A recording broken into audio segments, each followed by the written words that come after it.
Neemias, capítulo 1. Esta é a história de Neemias, filho de Hacalias. Era o mês de Quisleu do 20º ano, ocasião em que eu morava no complexo real de Suzã. Hanani, um de meus irmãos, tinha acabado de chegar de Judá com alguns judeus. Perguntei a eles sobre as condições dos judeus que sobreviveram ao exílio e sobre a situação de Jerusalém. A resposta deles foi: a condição dos sobreviventes do exílio que ainda estão na província é péssima. Eles enfrentam muitas dificuldades. Os muros de Jerusalém continuam em ruínas e dos portões só restam as cinzas. Quando ouvi isso, sentei-me e chorei. Durante vários dias, a tristeza me dominou e fiquei sem comer nada, orando ao Deus dos céus. Eu disse: ó eterno Deus dos céus, Deus grande e tremendo, que és leal à tua aliança e fiel a todos os que te amam e obedecem aos teus mandamentos, olha para mim, ouve a minha oração. Presta atenção às súplicas que teu servo tem dirigido a ti dia e noite, intercedendo por teu povo Israel, confessando os pecados deles. Eu mesmo e meus antepassados estamos entre os que pecaram contra ti. Fizemos muito pouco caso de ti. Não obedecemos ao que nos ordenaste, ignoramos os teus mandamentos e desrespeitamos as determinações que deste ao teu servo Moisés. Lembra-te que alertaste teu servo Moisés dizendo: se vocês me abandonarem, eu os espalharei aos 4 cantos da terra.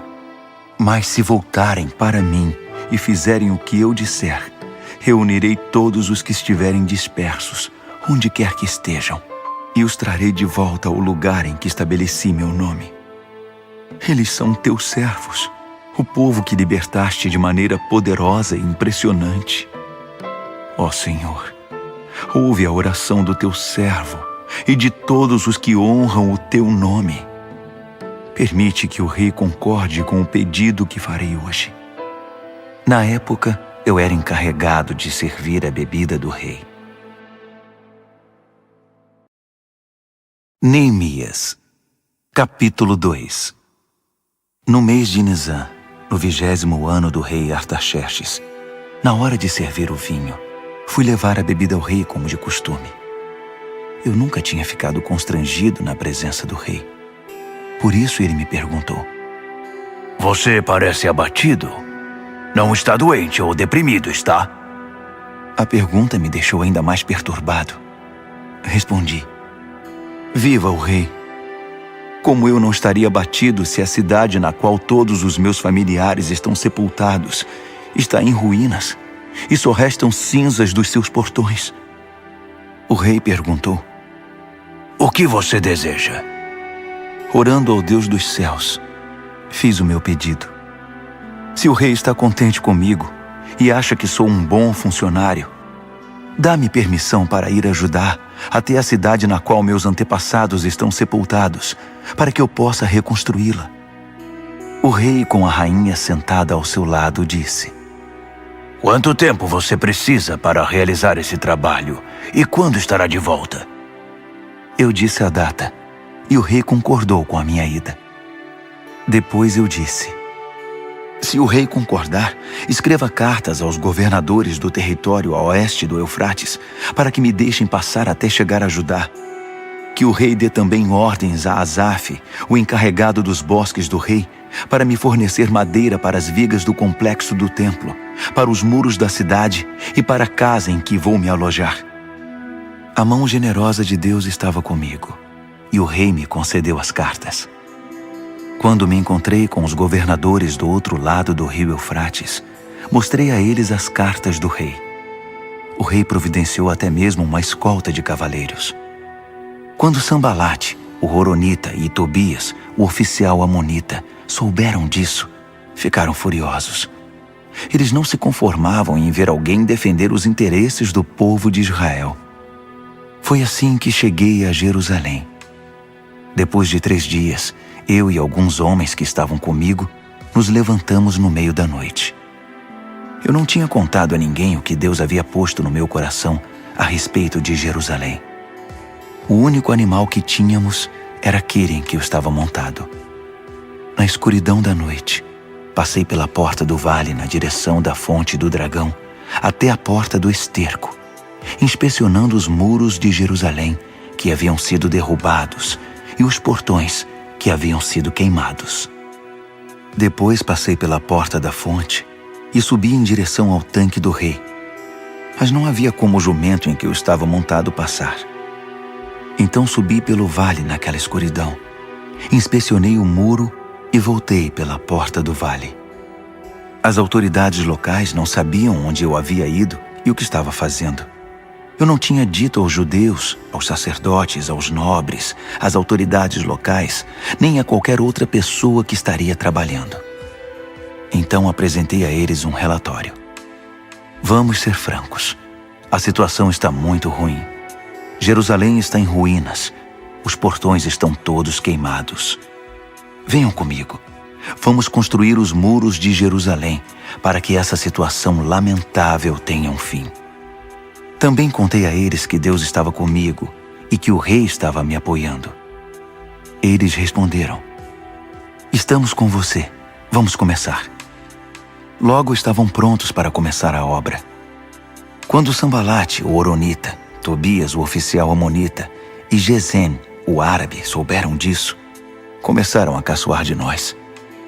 O que vocês estão fazendo? Pensam que podem passar por cima das ordens do rei? Respondi: o Deus dos céus nos dará sucesso. Somos servos dele e vamos reconstruir os muros. Vocês podem ficar fora disso. Não deem palpite. Jerusalém não é da conta de vocês. Neemias, capítulo 3. O sacerdote principal, Eliasibe, e seus colegas sacerdotes logo se prontificaram. Começaram a trabalhar na porta das ovelhas.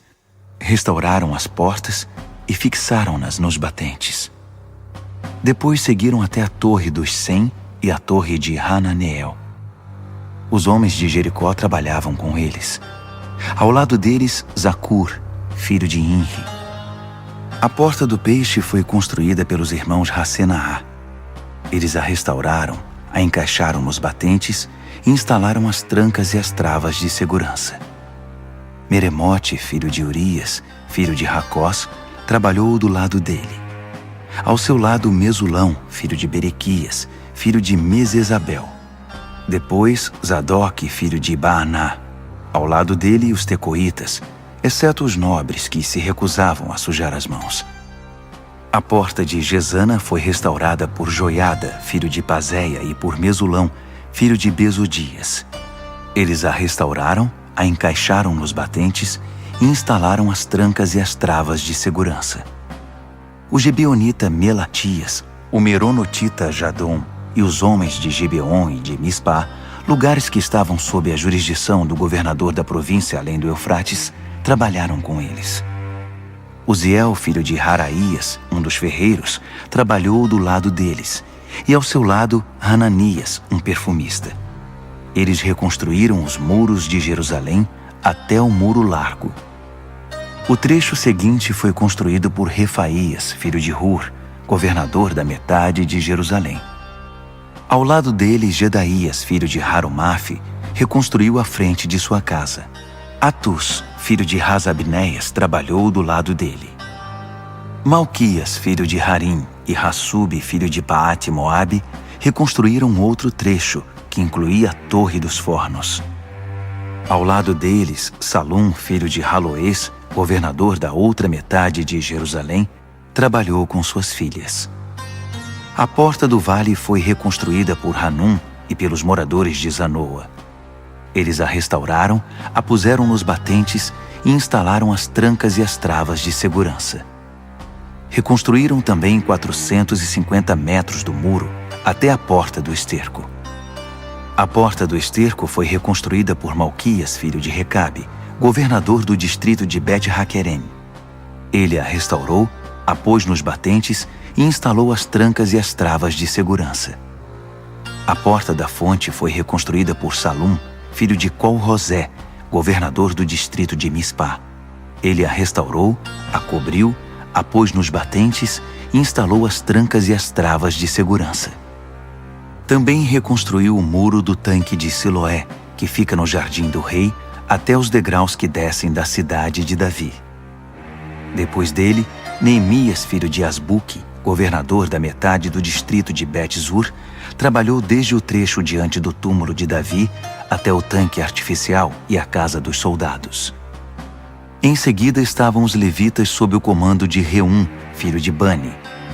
Ao lado deles, Razabias, governador da metade do distrito de Keila, representou aquela região. Depois, seus irmãos continuaram reconstruindo sob o comando de Binui, filho de Henadade, governador da outra metade do distrito de Keila. O trecho que se estende desde a subida do depósito de armas até a esquina do muro foi reconstruído por Ézer, filho de Jesua, governador de Mispá. O trecho desde a esquina até a porta da casa do sacerdote principal Eliasibe foi reconstruído por Baruque, filho de Zabai. Meremote, filho de Urias, filho de Racós, trabalhou desde a porta até o final da casa de Eliasibe. Os sacerdotes da vizinhança continuaram dali. Benjamim e Hassube reconstruíram o trecho do muro diante das suas casas, e Azarias, filho de Maazéias, filho de Ananias, trabalhou do lado das residências. O trecho desde a casa de Azarias até a esquina foi reconstruído por Binui, filho de Henadade. Palau, filho de Uzai, trabalhou do outro lado da esquina e da torre que fica no palácio superior do rei, perto do pátio da guarda. Ao lado dele, Pedaías, filho de Parós, e os servidores do templo que viviam na colina de Ofel reconstruíram desde a porta das águas para o leste até a torre alta. Os homens de Tecoa reconstruíram o trecho desde a grande torre até o muro de Ofel. Os sacerdotes trabalharam no lado de cima da porta dos cavalos.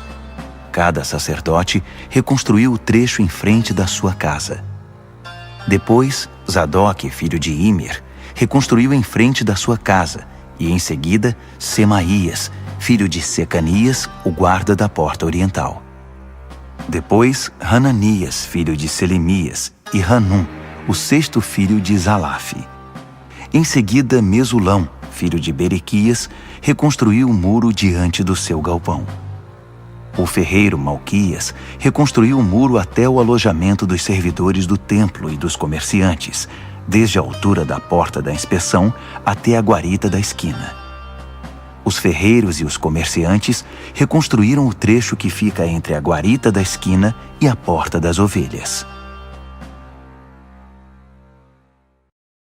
Neemias, capítulo 4. Quando Sambalate soube que estávamos reconstruindo o muro, ficou furioso e começou a difamar os judeus. Na companhia de seus comparsas e do exército de Samaria, esbravejou: O que esses pobres judeus estão fazendo? Os coitados acreditam que vão conseguir da noite para o dia restaurar tudo e deixar como antes. Será que vão levantar pedras do nada? Tobias, o amonita, que concordava com ele, acrescentou: Isso mesmo. O que eles pensam que estão construindo? É só uma raposa subir no muro que ele desmorona. Neemias orou: Ouve-nos, ó Deus. Estamos sendo ridicularizados. Faz cair sobre eles essa zombaria. Que os inimigos deles os levem cativos como despojo para uma terra distante. Não perdoes a iniquidade deles. Não os absolvas do seu pecado. Eles estão insultando os que se dedicam à reconstrução. Continuamos a restaurar os muros, e em pouco tempo ele foi fechado até a metade da altura pretendida, porque o povo estava motivado para trabalhar. Quando Sambalate, Tobias, os árabes, os amonitas e os asdoditas souberam que a reconstrução dos muros de Jerusalém estava indo bem e que as brechas do muro estavam sendo tapadas, quase subiram pelas paredes de tanta raiva. Eles se uniram e resolveram atacar Jerusalém, com a intenção de provocar o caos. Mas nós reagimos, orando ao nosso Deus e pondo guardas dia e noite para vigiá-los. Não passou muito tempo, começaram a dizer em Judá: os trabalhadores já estão cansados, ainda há muito entulho acumulado. É muito trabalho para nós, não conseguiremos terminar. Ao mesmo tempo, nossos inimigos diziam: eles não saberão quem os atacou.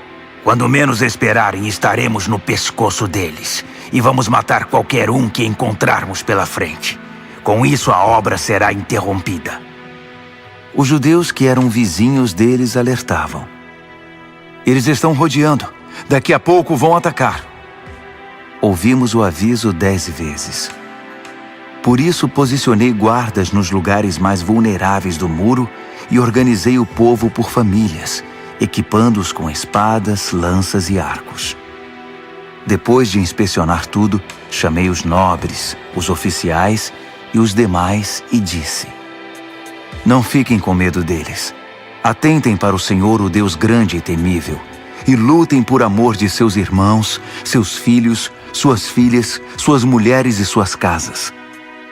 Nossos inimigos descobriram que sabíamos de todos os seus planos e que Deus havia frustrado sua estratégia. Então voltamos ao trabalho no muro. A partir desse momento, metade dos jovens trabalhava, enquanto a outra metade fazia segurança com lanças, escudos, arcos e armaduras. Os oficiais militares garantiam em Judá a proteção de todos os que se dedicavam à reconstrução do muro. Os construtores trabalhavam com uma ferramenta numa mão e seguravam uma lança com a outra. Cada um dos construtores trabalhava com uma espada na cintura. Ao meu lado ficava um moço que, se fosse preciso, tocaria a trombeta para fazer soar o alerta. Um dia falei aos nobres, aos oficiais e aos demais: há muito trabalho ainda, e estamos muito espalhados ao longo do muro, distantes uns dos outros. Quando ouvirem o som da trombeta, juntem-se a nós. O nosso Deus lutará por nós. Assim continuamos trabalhando, desde o nascer do sol até o anoitecer, a metade de nós armada. Também instruí o povo: cada pessoa e seu ajudante devem permanecer dentro da cidade. Durante a noite, servirão de guarda, e de dia, trabalharão na construção. Dormíamos todos vestidos, eu, meus irmãos, meus trabalhadores e os guardas que nos protegiam. Ninguém largava sua lança, nem para beber água. Neemias, capítulo 5. O povo iniciou um grande protesto, do qual até as mulheres participaram, contra seus companheiros judeus. Alguns diziam: temos famílias grandes, se não tivermos comida, vamos morrer. Outros diziam: tivemos que hipotecar nossos campos, nossas vinhas e nossas casas apenas para comprar trigo, para não morrer de fome. Outros ainda diziam: precisamos pedir dinheiro emprestado até para pagar o imposto real sobre nossos campos e vinhas. Vejam, somos do mesmo sangue que nossos irmãos. Nossos filhos são tão bons quanto os deles, mas estamos a ponto de vendê-los como escravos. Algumas das nossas filhas já foram vendidas. E não podemos fazer nada, porque nossos campos e vinhas já pertencem a outros. Quando soube do protesto e das reclamações, fiquei muito aborrecido. Depois de analisar a questão, censurei os nobres e os oficiais. Vocês estão se aproveitando de seus irmãos. Em seguida, convoquei uma reunião de emergência para tratar do assunto e disse à Assembleia: fizemos tudo o que podíamos para resgatar nossos compatriotas judeus que foram vendidos como escravos a estrangeiros. Agora vocês estão vendendo esses mesmos compatriotas de volta à escravidão? Isso significa que teremos de comprá-los outra vez? Eles não disseram nada, mas também o que poderiam dizer? O que vocês estão fazendo está errado. Onde está o temor de Deus? Vocês não se importam com o que as nações ao redor, os nossos inimigos, vão pensar de vocês? Eu, meus irmãos e as pessoas que estão trabalhando comigo também emprestamos dinheiro para eles. mas é preciso parar com a cobrança de juros.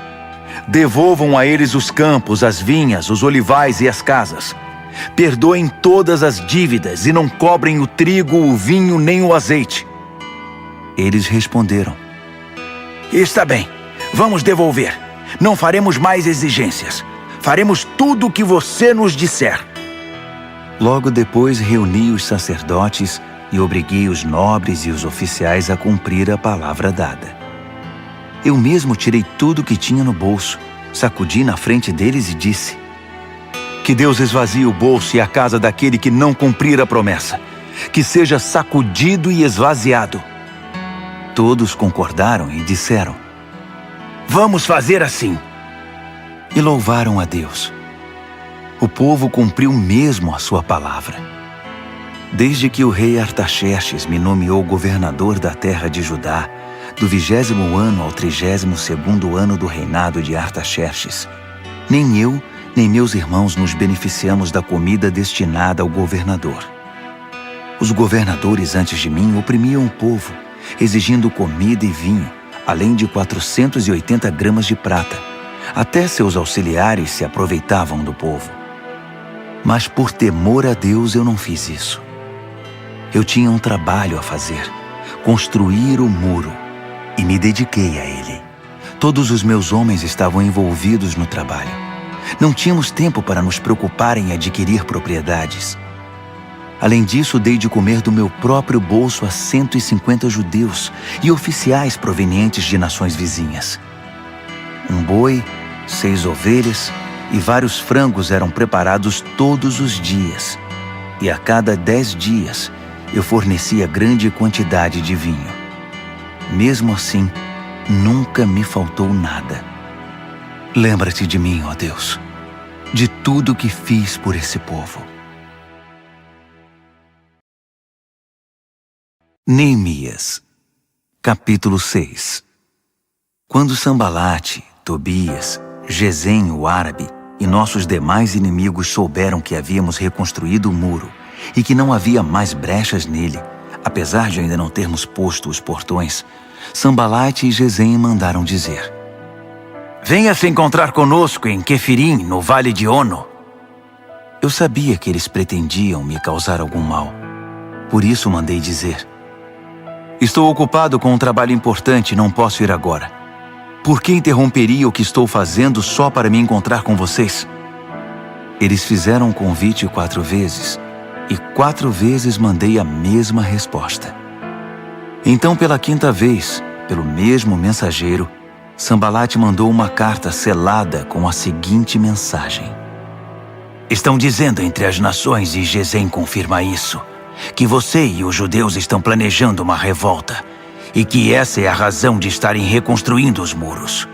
Estão dizendo que você quer ser rei e que já nomeou profetas para proclamar em Jerusalém: há um rei em Judá. Tudo isso será relatado ao rei. Você não acha melhor sentarmos para conversar? Mandei dizer: tudo o que você está falando não passa de invenção sua. Eles estavam tentando nos intimidar. Pensavam: eles vão desistir e assim nunca terminarão essa obra. Mas pedi a Deus: dá-me forças. Logo depois, fiz uma reunião secreta com Semaías, filho de Delaías, filho de Meetabel, em sua casa. Ele disse: vamos nos reunir no templo de Deus, dentro do templo. Vamos nos proteger com as portas trancadas, pois eles vêm para matá-lo. É isso mesmo. Eles virão à noite para tirar a sua vida. Respondi: por que alguém como eu teria de fugir? E por que teria de me esconder justamente no templo? Não vou fazer isso. Senti que aquele plano não agradava a Deus. A suposta profecia, na verdade, era uma estratégia de Tobias e Sambalate. Eles haviam contratado Semaías. Eles pagaram para que ele me assustasse e me enganasse, e assim acabasse profanando o templo e manchando a minha reputação. Com isso teriam do que me acusar. Orei: ó Deus, Não permitas que Tobias e Sambalate se livrem de todo o dano que causaram. Faça o mesmo à profetisa Noadia e aos demais profetas que tentam minar minha confiança. A reconstrução dos muros foi concluída no dia 25 do mês de Elul. Foram 52 dias de trabalho. Quando nossos inimigos souberam disso e as nações ao redor viram a obra que fizemos, nossos adversários perderam a esperança. No fundo, reconheceram que a obra era de Deus. Durante todo esse tempo, os nobres de Judá se correspondiam com Tobias. Muitos dos nobres tinham ligações com ele, porque ele era genro de Secanias, filho de Ara, e seu filho Joanã havia se casado com a filha de Mesulão, filho de Berequias. Eles me contavam todas as coisas boas que ele havia feito, e depois contavam para ele tudo o que eu dizia. Então, Tobias mandava cartas para me intimidar.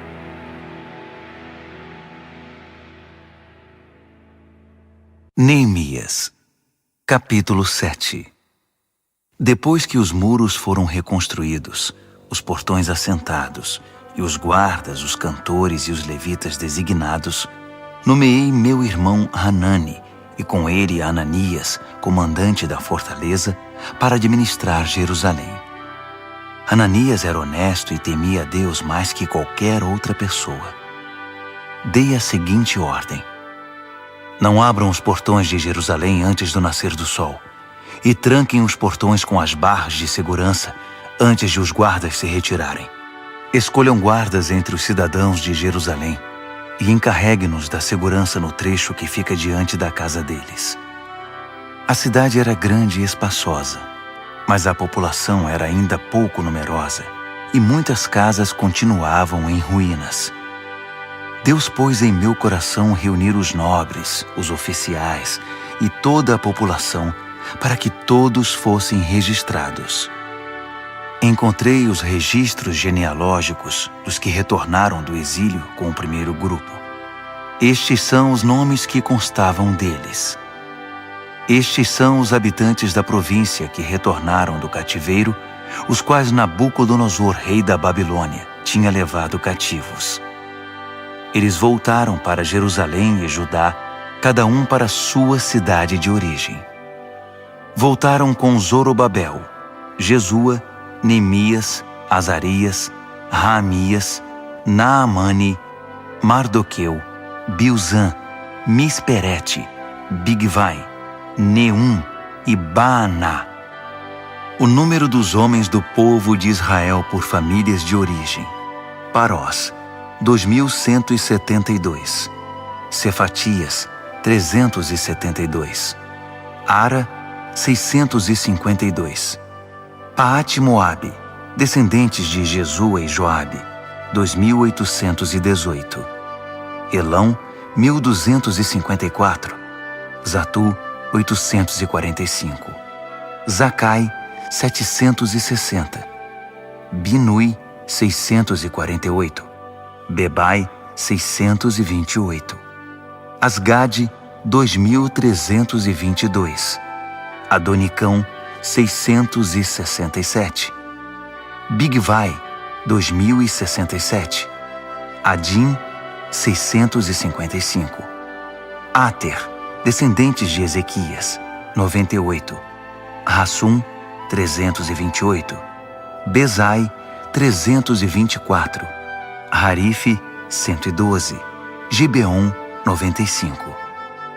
Os israelitas identificados por lugar de origem: Belém e Netofate, 188. Anatote, 128. Bet-Asmavete, 42. Criate Jearim, Sefira e Beerote, 743. Ramá e Geba, 621. Micmas, 122. Betel e Ai, 123. O outro Nebo, 52. O outro Elão, 1.254. Harim, 320. Jericó, 345. Lode, Hadide e Ono, 721. Senaá, 3.930. Das famílias dos sacerdotes: Jedaías, descendentes de Jesua, 973. Imer, 1052. Pazur, 1247. Harim, 1017. As famílias dos levitas: Jesua, descendentes de Cadmiel e de Rodeva, 74. Os cantores, os descendentes de Asaf, 148. As famílias dos guardas: Salum, Ater, Talmon, Acube, Atita e Sobai, 138. As famílias dos servidores do templo: Zia, Razufa, Tabaote, Queros, Sia, Padom, Lebana, Hagaba, Salmai, Hanã, Gidel, Gaar, Reaías, Rezim, Necoda, Gazão, Uzá, Pazéia, Bezai, Meunim, Nefuzim, Baquebuque, Racufa, Harur, Baslite, Meida, Harsa, Barcos, Císera, Tamá, Neesias e Ratifa. As famílias dos servidores de Salomão: Sotai, Soferete, Perida, Jaala, Darcom, Gidel, Cefatias, Ratil, Poquerete, Razebaim e Amon. Os servidores do templo e os servos de Salomão, 392. Estes são os que vieram de Tel-Melá, Tel-Harza, Querube, Amon e Imer. Eles não conseguiram provar que eram israelitas. Os descendentes de Delaías, Tobias e Necoda, 642. O mesmo aconteceu com estas famílias de sacerdotes: os descendentes de Rabaías, Racós, Barzilai, que se casou com uma filha de Barzilai de Gileade e era chamado por esse nome. Eles procuraram os registros da família, mas não encontraram. Por isso foram impedidos de exercer a função de sacerdote e considerados ritualmente impuros. O governador determinou que eles não poderiam comer do alimento sagrado até que um dos sacerdotes definisse a situação deles por meio do Urim e do Tumim. O total dos que voltaram do exílio foi 42.360, sem contar os escravos, que totalizavam 7.337.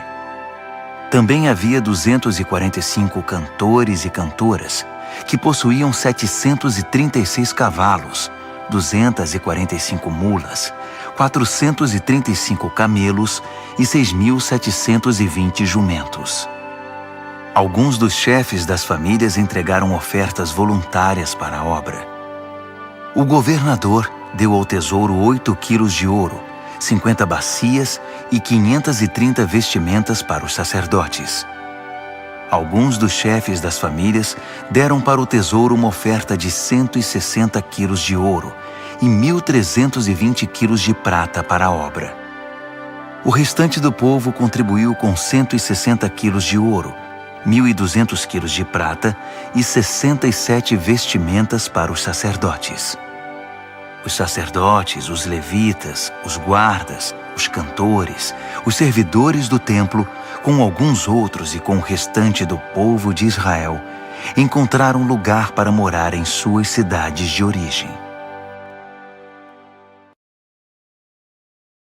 Neemias, capítulo 8.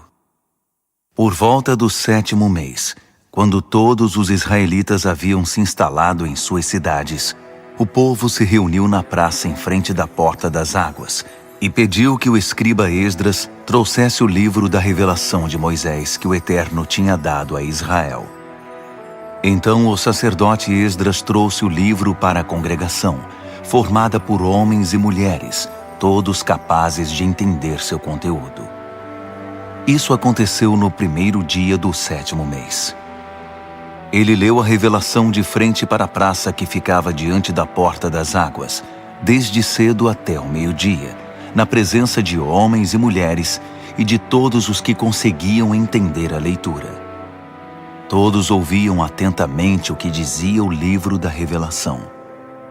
O escriba Esdras estava sobre uma plataforma de madeira construída especialmente para a ocasião. Do seu lado direito estavam Matitias, Sema, Anaías, Urias, Ilquias e Maazéias. Do lado esquerdo estavam Pedaías, Misael, Malquias, Hassum, Rasbadana, Zacarias e Mesulão. Esdras abriu o livro. Todos os olhares estavam voltados para ele, que estava de pé sobre a plataforma. E quando ele abriu o livro, todos ficaram de pé. Esdras louvou ao Eterno, o grande Deus, e todo o povo respondeu levantando as mãos. Amém. Amém. Em seguida prostraram-se com o rosto em terra em adoração ao Eterno. Os levitas Jesua, Bani, Serebias, Jamim, Acube, Sabetai, Rodias, Maazéias, Quelita, Azarias, Josabade, Hanã e Pelaías explicavam a revelação, enquanto o povo de pé ouvia com toda reverência. Eles liam pausadamente o livro da revelação de Deus para que o povo pudesse entendê-lo, e em seguida explicavam o que haviam lido. Neemias, o governador, Esdras, o sacerdote e escriba, e os levitas que ensinavam o povo disseram: Este dia é consagrado ao Eterno, o seu Deus. Não chorem nem fiquem abatidos. Porque todo o povo chorava enquanto ouvia as palavras da revelação. Disseram ainda: Voltem para casa e preparem uma festa, um banquete com muita comida e bebida. Repartam a comida com os que não têm, pois este dia é consagrado ao Eterno. Não fiquem entristecidos. A alegria do Eterno fortalecerá vocês. Os levitas continuaram a tranquilizar o povo. Sosseguem, este dia é consagrado. Não fiquem tristes. Então o povo partiu e preparou uma festa. Eles comeram e beberam com muita alegria, até mesmo os pobres. Eles tinham entendido o que havia sido lido para eles.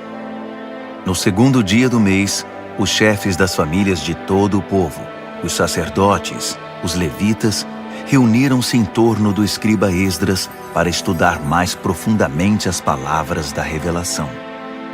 Descobriram na revelação que o Eterno havia ordenado por meio de Moisés que o povo de Israel deveria permanecer em cabanas durante as festividades do 7º mês. Então baixaram um decreto e divulgaram entre todas as cidades e em Jerusalém.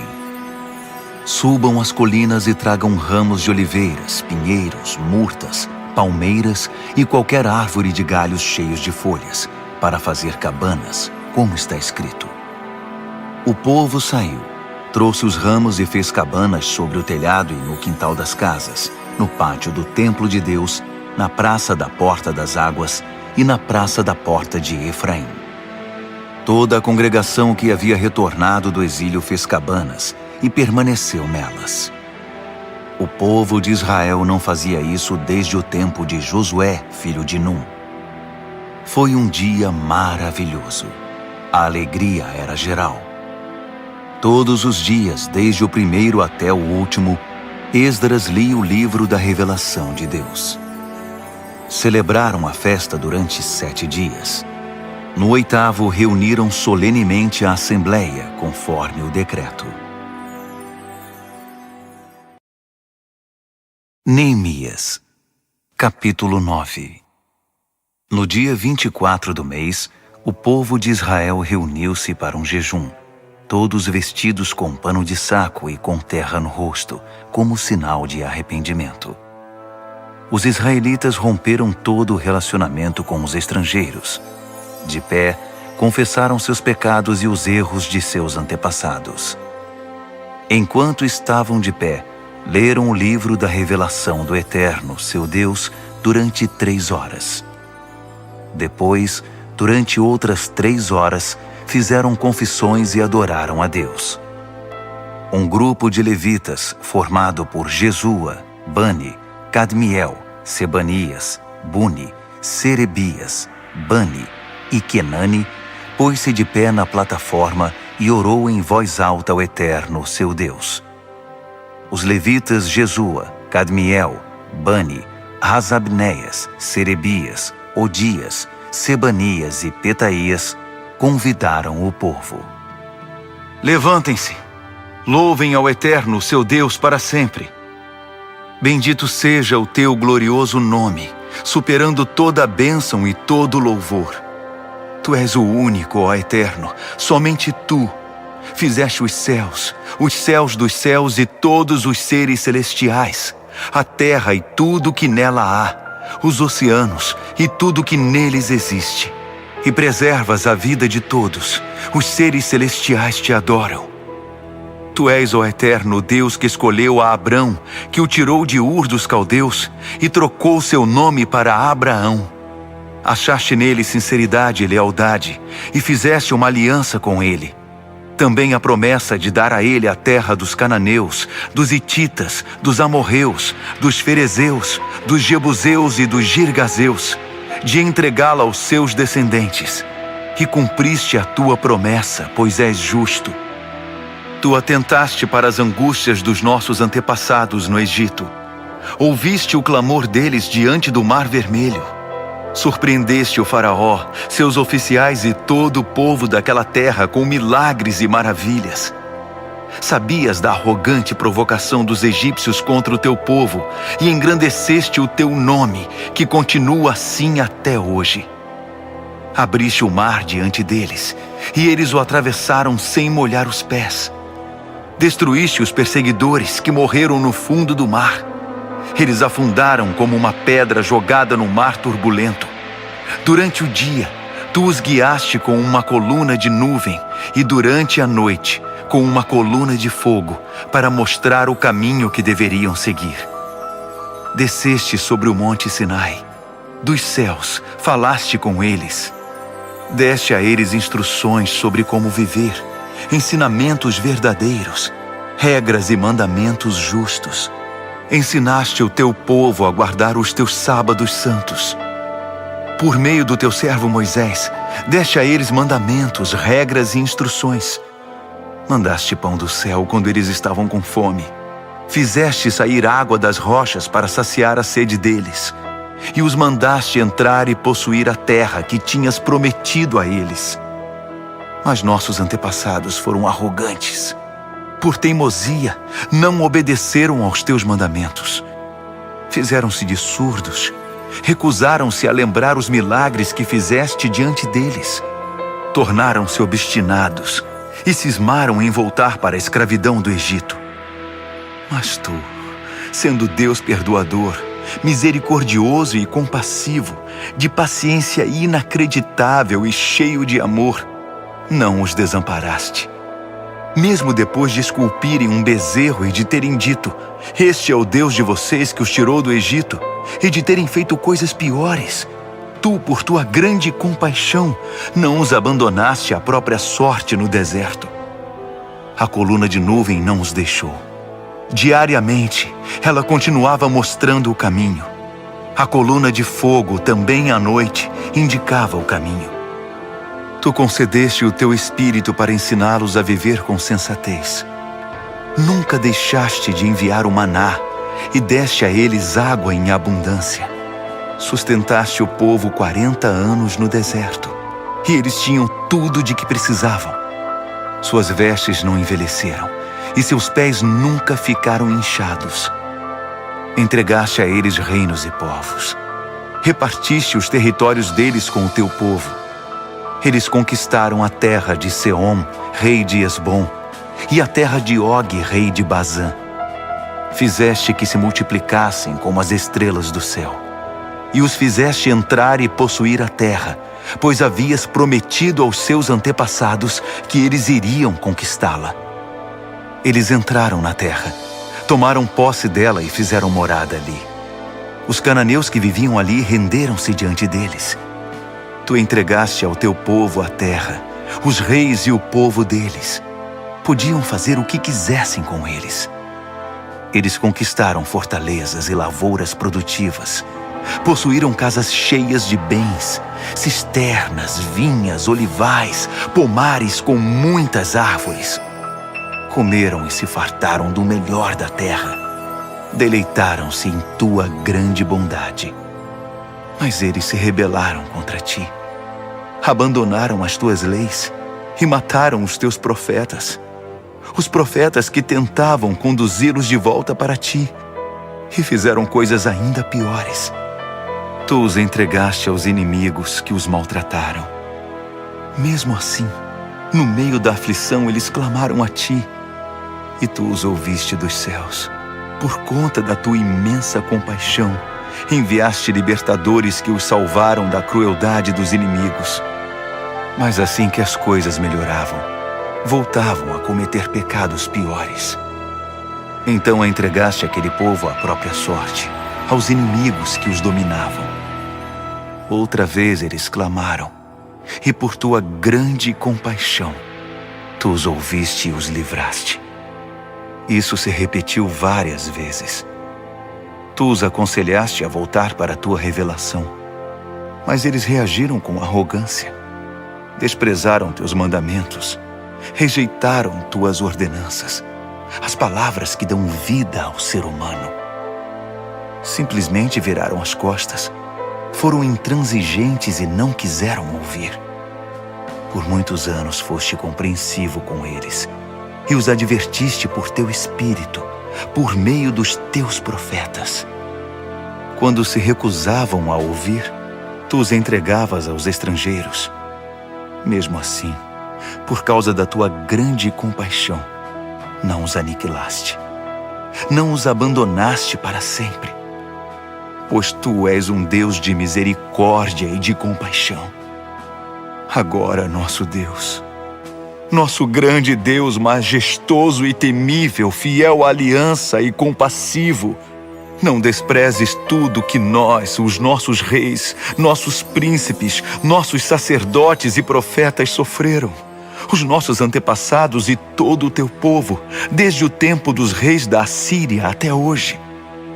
Tu não és o culpado por tudo que nos sobreveio. Foste correto em tudo.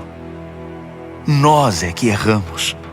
Nossos reis, príncipes, sacerdotes e antepassados não deram valor à tua revelação. Eles ignoraram teus mandamentos, desprezaram tuas advertências. Mesmo quando o reino deles ainda era independente e desfrutavam a tua generosa bondade, vivendo naquela terra fértil e espaçosa que estendeste diante deles, eles não te serviram, mas viraram as costas para ti e voltaram a praticar o mal. Por isso estamos aqui outra vez como escravos. Mas esta é a terra que deste aos nossos antepassados, para que pudessem desfrutar vida boa. Mas olha agora para nós. Não passamos de escravos em nossa terra. A colheita é farta, mas tem de ser entregue aos reis que nos dominam com tua permissão, por causa dos nossos pecados. Eles agem como se fossem donos da nossa vida e fazem o que bem entendem com o nosso gado. Estamos muito aflitos. Por essa razão, estamos firmando um acordo, selando um documento assinado por nossos príncipes, nossos levitas e nossos sacerdotes. Neemias, capítulo 10. O documento selado continha a assinatura das seguintes pessoas: o governador Neemias, filho de Hacalias; os sacerdotes Seraías, Azarias, Jeremias, Pazur, Amarias, Malquias, Ratus, Sebanias, Maluque, Harim, Meremote, Obadias, Daniel, Ginetom, Baruque, Mesulão, Abias, Miamin, Maasias, Bilgai e Semaías. Esses eram os sacerdotes.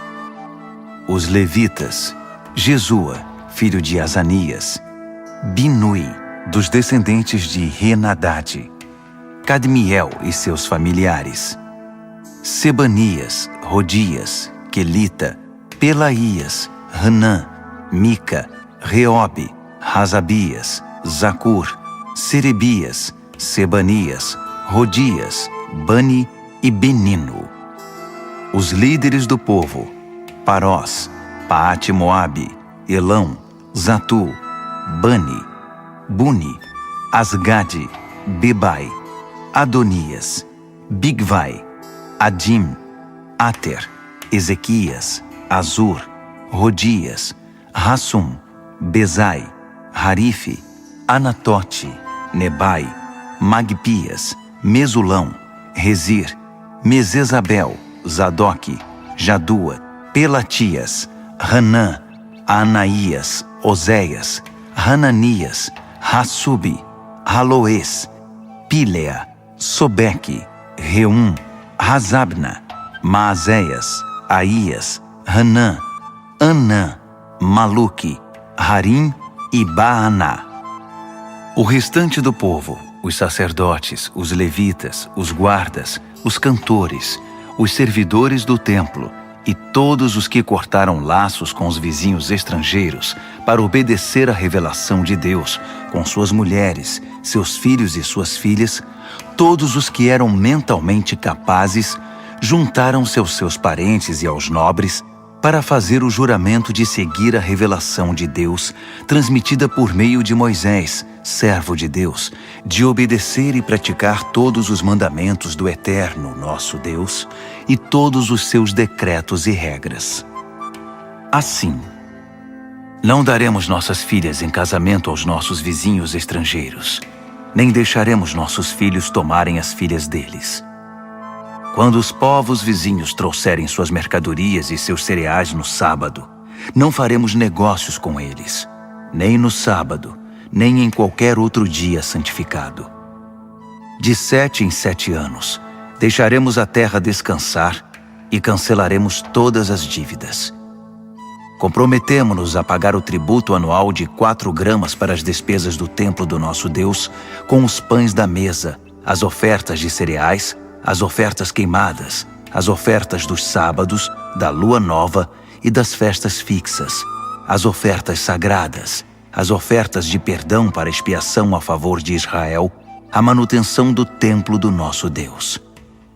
Nós, os sacerdotes, os levitas e todo o povo, escolhemos por sorteio as famílias que trarão a lenha para o fogo do altar do nosso Deus, de acordo com o programa anual estabelecido na revelação.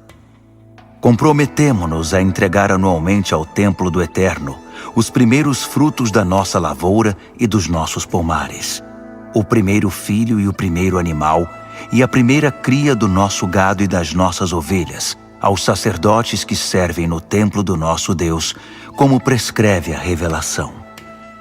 Traremos o melhor dos nossos cereais, das nossas contribuições do fruto de toda a árvore, do vinho e do azeite para os sacerdotes, para os depósitos do templo do nosso Deus. Traremos os dízimos das nossas lavouras para os levitas, uma vez que os levitas foram designados para arrecadar os dízimos nas cidades em que trabalhamos. Um sacerdote descendente de Arão supervisionará os levitas na arrecadação dos dízimos para garantir que 1/10 do que for arrecadado seja entregue ao tesouro do templo do nosso Deus. Faremos que o povo de Israel e os levitas entreguem os cereais, o vinho e o azeite para os depósitos em que também são guardados os utensílios do santuário e nos quais os sacerdotes, os guardas e os músicos que ministram se reúnem. Não negligenciaremos o templo do nosso Deus. Neemias, capítulo 11. Os líderes do povo já estavam morando em Jerusalém. Por isso o restante do povo escolheu, por sorteio, 1 de cada 10 pessoas para morar em Jerusalém, a cidade santa, enquanto os outros 9 permaneciam em suas cidades. O povo também aprovou todos os que se ofereceram voluntariamente para morar em Jerusalém. Estes foram os líderes das províncias que se mudaram para Jerusalém: Alguns israelitas, sacerdotes, levitas, servidores do templo e descendentes dos oficiais de Salomão moravam em suas propriedades, que estavam espalhadas entre as várias cidades de Judá. Outros de Judá e Benjamim moravam em Jerusalém. Entre os descendentes de Judá, Ataías, filho de Uzias, filho de Zacarias, filho de Amarias, filho de Cefatias, filho de Maalaleel, descendente de Pérez. Maazéias, filho de Baruque, filho de Col-Rosé, filho de Razaías, filho de Adaías, filho de Joiaribe, filho de Zacarias, descendente de Selá. Os descendentes de Pérez, que moravam em Jerusalém, totalizavam 468 homens valentes. Entre os descendentes de Benjamim, Salu, filho de Mesulão, filho de Joede, filho de Pedaías, filho de Colaías, filho de Maazéias, filho de Itiel, filho de Jesaías, e seus irmãos Gabai e Salai. Ao todo, 928 homens. Joel, filho de Zicre, era chefe deles, e Judá, filho de Rassenua, era o segundo no comando sobre a cidade. Dos sacerdotes, Gedaías, filho de Joiaribe, e Jaquim.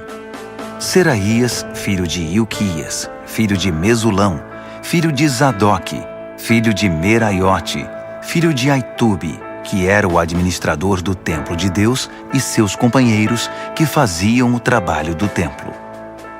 Ao todo eram 822 homens. Além desses, Adaías, filho de Jeroão, filho de Pelaías, filho de Anze, filho de Zacarias, filho de Pazur, filho de Malquias, e seus companheiros, que eram chefes de famílias, totalizavam 242 homens. Amassai, filho de Azarreel, filho de Azai, filho de Mesilemote, filho de Imer, e seus companheiros, todos homens valentes, eram 128 homens. O chefe deles era Zabdiel, filho de Gedolim. Dos levitas, Semaías, filho de Hassubi, filho de Azricão, filho de Razabias, filho de Buni, Sabetai e Josabade, 2 líderes dos levitas encarregados do trabalho externo do templo de Deus. Matanias, filho de Mica, filho de Zabde, filho de Asaf, o dirigente que conduzia as ações de graças e as orações. Baquebuquias, o segundo entre seus companheiros. Abda, filho de Samua, filho de Galau, filho de Gedutum. Os levitas da cidade santa totalizavam 284 homens. Dos guardas, Acube, Talmon e seus companheiros que vigiavam os portões, um total de 172 homens. O restante dos israelitas, sacerdotes e levitas, estavam espalhados por todas as cidades de Judá, cada um na propriedade de sua família. Os servidores do templo moravam na colina de Ofel. Zia e Gispa eram os líderes deles. O chefe dos levitas em Jerusalém era Uzi, filho de Bani, filho de Razabias, filho de Matanias, filho de Mica. Uzi era dos descendentes de Asaf, os cantores que dirigiam a adoração no templo de Deus. Os cantores estavam sob as ordens do rei, que determinava as atividades diárias deles. Petaías, filho de Mesezabel, descendente de Zerá, filho de Judá, representava os interesses do povo na corte real. Alguns do povo de Judá foram morar nos vilarejos próximos de suas terras, em Kiriat Arba, Hebron e seus arredores, em Dibon e seus arredores, em Jecab-Zeel e seus arredores, em Jesua, em Moladá, em Bet-Pelete, em Hazar-Sual, em Berseba e seus arredores, em Ziclag, em Meconá e seus arredores, em En-Rimon, em Zorá, em Jarmute, em Zanoa, em Adulão e seus arredores, em Laques e suas pastagens, em Azeca e seus arredores. Ocupavam toda a região desde Berseba até o vale do Rinom. Os benjamitas de Geba foram viver em Micmas, Aia, Betel e seus arredores, Ananote, Nobe e Ananias, Razor, Ramá e Gitaim, Hadide, Zeboim e Nebalate, Lode e Ono e o Vale dos Artesões. Alguns grupos de levitas de Judá foram designados para morar em Benjamim.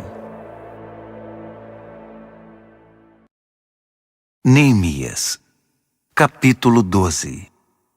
Estes são os sacerdotes e os levitas que vieram com Zorobabel, filho de Sealtiel, e Jesua: Seraías, Jeremias, Esdras, Amarias, Maluque, Ratus, Secanias, Reum, Meremote, Ido, Gineton, Abias, Miamim, Maadias, Bilga, Semaías, Joiaribe, Gedaías, Salu, Amoque, Ilquias e Gedaías. Esses eram os líderes dos sacerdotes no tempo de Jesua. Os levitas: Jesua, Binui, Cadmiel, Serebias e Judá. Matanias e seus irmãos eram encarregados dos cânticos de louvor, e seus irmãos Baquebuquias e Uni ficavam de frente para eles durante a adoração. Jesua foi pai de Joiaquim. Joiaquim foi pai de Eliasibe. Eliasibe foi pai de Joiada. Joiada foi pai de Jonatas. E Jonatas foi pai de Jadua. Nos dias de Joiaquim, estes foram os chefes das famílias dos sacerdotes. Da família de Seraías, Meraías. De Jeremias, Ananias. De Esdras, Mesulão. De Amarias, Joanã. De Maluque, Jonatas. De Secanias, José. De Harim, Adna. De Meremote, Reucai. De Ido, Zacarias. De Gineton, Mesulão. De Abias, Zicre. De Miniamim e Maadias, Piltai. De Bilga, Samua. De Semaías, Jonatas. De Joiaribe, Matenai. De Gedaías, Uzi. De Salai, Calai. De Amoque, Heber. De Ilquias, Razabias. De Gedaías, Natanael. Nos dias de Eliasibe, Joiada, Joanã e Jadua, os levitas foram registrados como chefes de famílias. Durante o reinado de Dario, rei da Pérsia, foram registrados os sacerdotes. Os levitas que eram chefes de famílias foram registrados no livro das crônicas até os dias de Joanã, filho de Eliasibe. Eram eles Razabias, Serebias e Jesua, filho de Cadmiel.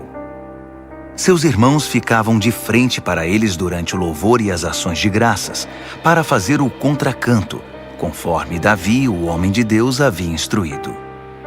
Os guardas foram Matanias, Baquibuquias, Obadias, Mesulão, Talmon e Acube.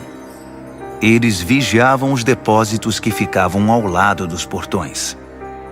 Viveram na época de Joiaquim, filho de Jesua, filho de Josadaque, no período do governador Neemias e do sacerdote e escriba Esdras.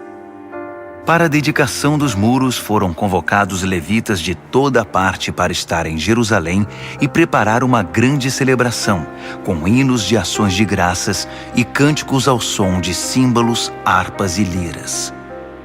Vieram cantores de todas as partes de Jerusalém, dos vilarejos dos netofatitas, de Bet-Gilgal, das terras de Geba e Asmavete. Eles fundaram vilas para si em torno de Jerusalém. Os sacerdotes e os levitas se consagraram. Depois, fizeram o mesmo com o povo, os portões e o muro. Chamei os líderes de Judá para se reunirem perto do muro e formei 2 grandes coros.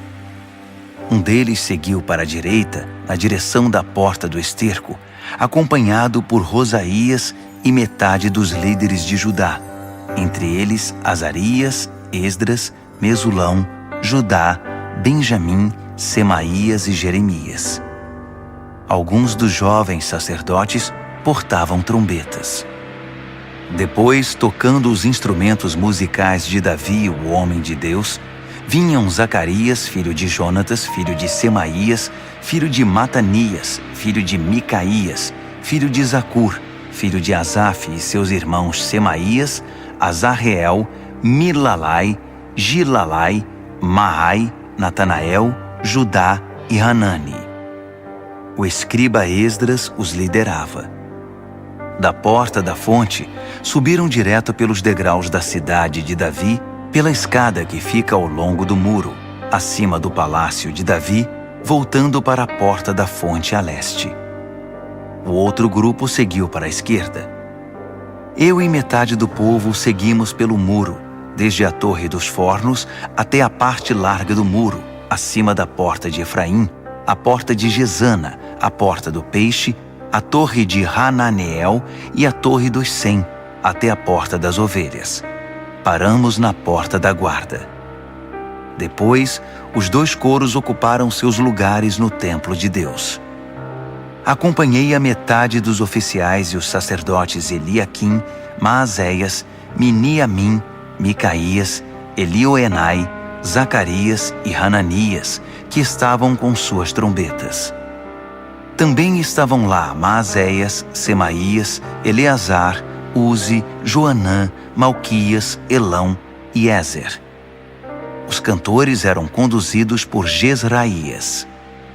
Naquele dia ofereceram muitos sacrifícios numa grande celebração, pois Deus os havia enchido de alegria. As mulheres e as crianças levantaram a voz com todo o povo. O júbilo de Jerusalém foi ouvido de muito longe. Naquele mesmo dia, foram escolhidos os encarregados dos depósitos das ofertas, dos primeiros frutos e dos dízimos. Eles tinham a responsabilidade de garantir que a porção dos sacerdotes e dos levitas, ordenada pela revelação, fosse trazida das terras pertencentes às cidades. O povo de Judá respeitava muito o trabalho dos sacerdotes e dos levitas. O povo, os cantores e os guardas fizeram tudo como mandava a cartilha. Conduziram a adoração a Deus e o ritual da purificação, de maneira tal que teria enchido os olhos de Davi e Salomão. Era assim que se fazia antigamente, nos dias de Davi e de Asaf, quando havia dirigentes de coros para conduzir o povo nos cânticos de louvor e ações de graças a Deus. Na época de Zorobabel e Neemias, todo Israel contribuía com quantias diárias para os cantores e os guardas. Também separavam o que era destinado aos levitas e os levitas faziam o mesmo para os descendentes de Arão. Neemias, capítulo 13. Naquele mesmo dia, foi lido o livro de Moisés diante do povo.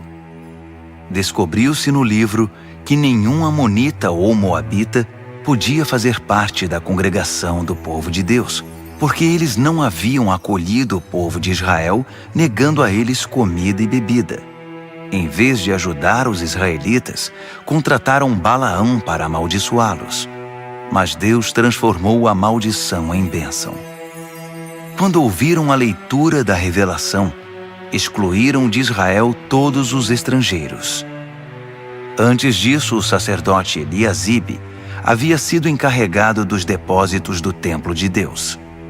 Ele era parente de Tobias e tinha disponibilizado para ele uma sala grande que era usada para estocar as ofertas de cereais, incenso, os utensílios para o sacrifício, os dízimos dos cereais, do vinho e do azeite para os levitas, os cantores e os guardas, e as ofertas para os sacerdotes.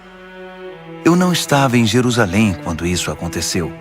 No 32º ano de Artaxerxes, rei da Babilônia, eu havia voltado para o palácio do rei.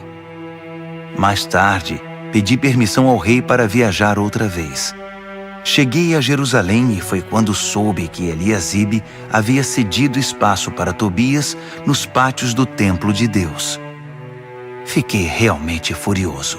Joguei fora tudo o que estava dentro da sala, todos os pertences de Tobias. Depois, mandei que a sala fosse purificada. Só então pus de volta os utensílios do templo de Deus, as ofertas de cereal e o incenso. Também fiquei sabendo que os levitas não estavam recebendo a quantia regular de alimento. Por isso os levitas e os cantores que conduziam o culto de adoração haviam abandonado suas responsabilidades e voltado para suas terras. Chamei a atenção dos oficiais dizendo: "Por que vocês abandonaram o templo de Deus?" Chamei todos de volta e os reintegrei às antigas funções, de modo que todo o povo de Judá voltou a trazer os dízimos dos cereais, do vinho e do azeite para os depósitos. Designei o sacerdote Selemias, o escriba Zadoque e os levitas Pedaías como encarregados dos depósitos. Nomeei Hanã, filho de Zacur, filho de Matanias, auxiliar direto deles. Esses homens tinham a reputação de serem honestos e trabalhadores. Eles ficaram encarregados de distribuir a porção de mantimento para seus companheiros. Por isso, lembra-te de mim, ó Deus. Nunca te esqueças de como me dediquei ao trabalho do templo de Deus e do serviço. Enquanto fazia a viagem de volta a Jerusalém, também percebi que o povo prensava uvas, transportava cereais e carregava seus jumentos no sábado. Traziam vinho, uvas, figos e todo tipo de mercadoria para serem comercializados no sábado. Então, eu os adverti contra a venda de alimentos naquele dia. Alguns naturais de Tiro que estavam morando em Jerusalém traziam peixes e outras mercadorias para vender aos moradores de Judá em Jerusalém, e isso no sábado. Cobrei uma atitude dos líderes de Judá dizendo: "O que está acontecendo? Isso está errado. Vocês estão profanando o sábado. Não foi justamente o que seus antepassados fizeram? Não foi por causa disso que Deus trouxe esta miséria sobre nós e sobre esta cidade?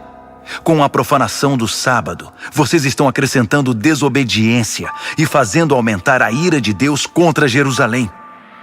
Quando os portões de Jerusalém já estavam cobertos pela sombra da tarde, às vésperas do sábado, mandei fechar os portões e proibi que fossem abertos até o fim do sábado.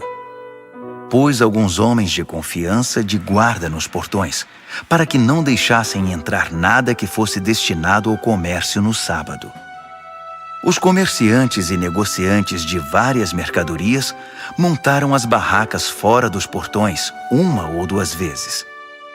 Mas chamei a atenção deles, dizendo: "Vocês não devem ficar aqui perto do muro. Se eu encontrar vocês aqui outra vez, vou retirá-los à força."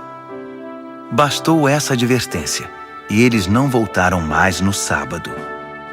Depois, instruí os levitas a se purificarem e assumirem o posto nos portões, para que a santidade do sábado fosse respeitada. Lembra-te de mim, ó Deus. Tem compaixão de mim, por teu grande amor e por tua fidelidade. Na mesma época, constatei ainda que muitos judeus haviam se casado com mulheres de Asdod, de Amon e de Moabe. Metade das crianças nem falava o idioma de Judá, só sabiam falar a língua de Asdod ou outra língua.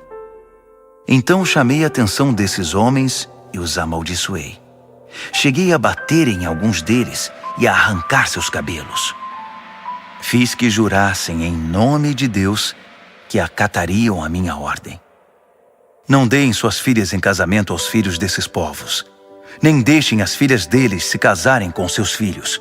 Nem tomem mulheres para vocês do meio desses povos. Não foi justamente esse o pecado de Salomão, rei de Israel, quando tomou mulheres como essas? Apesar de não ter havido outro rei como ele, e de Deus o ter amado e feito dele rei sobre todo Israel, as mulheres estrangeiras provocaram sua ruína.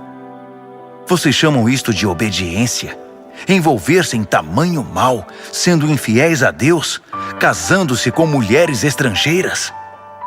Um dos filhos de Joiada, filho do sacerdote principal Eliasibe, era genro de Sambalate, o horonita. Eu o expulsei da minha presença. Lembra-te deles, ó Deus, de como profanaram o sacerdócio e a aliança dos sacerdotes e dos levitas. Eu os purifiquei de tudo que era estranho.